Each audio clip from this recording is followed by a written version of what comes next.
ہم نے بار بار یہ سنا ہے جو بلوچ یکجہتی کمیٹی ہے، مارنگ بلوچ ہے، باقی قیادت ہے، یہ بیرونی ایجنٹ ہے۔ ریاست نے نہ کبھی پہلے بلوچ کو سنجیدہ لیا ہے نہ ابھی لے رہا ہے۔ بلوچستان میں آسان فیصلے، آپ مفاہمت چاہتی ہے، ایک ایسا طبقہ بھی ہے کہ وہ پہاڑوں پہ چل کے ادھر جدوجہد کر رہی ہے۔ ایک پورا خوف کا ماحول وہاں پہ بنایا گیا ہے، ایک تشدد کا ماحول بنایا گیا ہے حکومت نے وہاں پہ کہ لوگ اپنے بنیادی رائٹس کے لیے بھی بات نہیں کر سکتے۔ ماضی میں مارنگ بلوچ 2 مہینے بیٹھی رہی یہاں پر اور پھر مایوس ہو کے حاصل ہوتی، آج بھی ہمیں مایوسی یہاں پر نظر آ رہی ہے۔ تو ریاست نے وہ سوال کرنے کا حق بھی ہم سے چھین لیا تھا، ہم پہ لاٹیاں برسائی جاتی ہے۔ السلام علیکم میڈم، سب سے پہلے یہ بتائیں کہ کیا وجوہات ہے، کن وجوہات نے آپ لوگوں کو یہاں پر آنے اور یہاں پر بیٹھنے پہ مجبور کیا ہے؟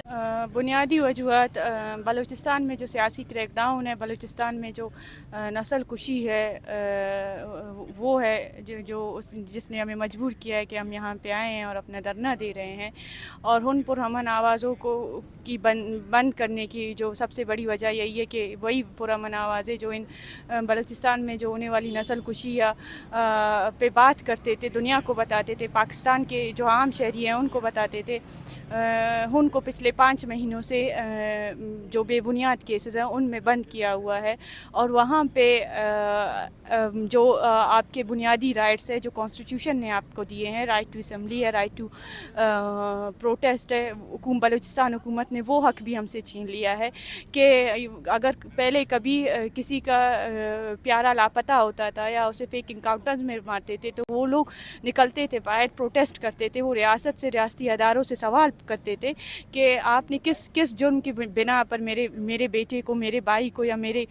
شوہر کو آپ نے لاپتہ کیا ہے۔ تو ریاست نے وہ سوال کرنے کا حق بھی ہم سے چھین لیا ہے، ہمیں پروٹیسٹ کرنے کا حق نہیں دیا جاتا، ہم پہ لاٹیاں برسائی جاتی ہے اور ہم پہ کیسز لگا کے ہمیں بند کر دیا جاتا ہے۔ ایک پورا خوف کا ماحول وہاں پہ بنایا گیا ہے، ایک تشدد کا ماحول بنایا گیا ہے حکومت نے وہاں پہ کہ لوگ اپنے بنیادی رائٹس کے لیے بھی بات نہیں کر سکتے۔ اور اس وجہ سے ہم وہاں سے مجبور ہو کر یہاں پہ آئے ہیں کہ یہاں پہ جو حکومت ہے، جو ریاست کے جو ادارے ہیں، جو نیشنل اور انٹرنیشنل میڈیا ہے، جو عام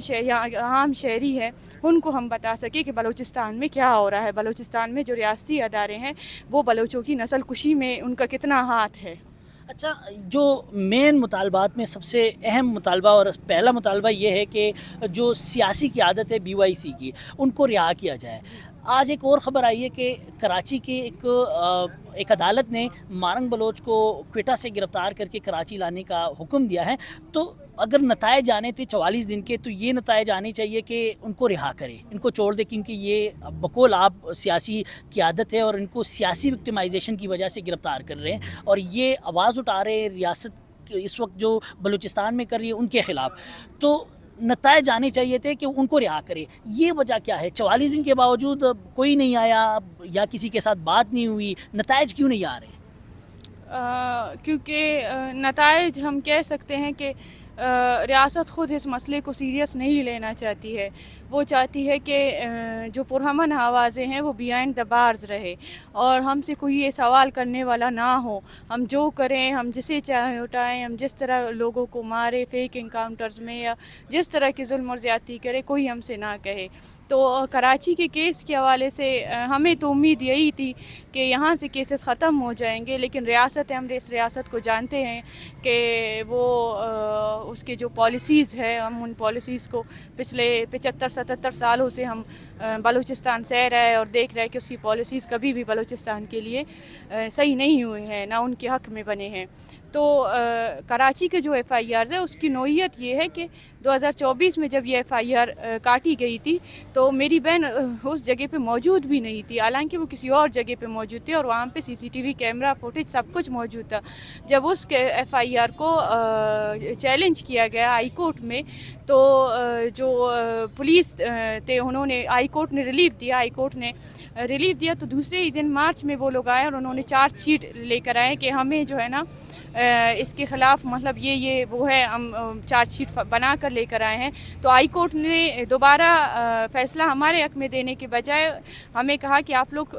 ٹرائل کورٹ سے جا کے ریلیف لے لیں، اور ہم نے اس فیصلے کو پچھلے 2 مہینے سے ہائی کورٹ کے فیصلے کو سپریم کورٹ میں چیلنج بھی کیا ہے ہمارے وکلاء نے، لیکن اس کے باوجود ابھی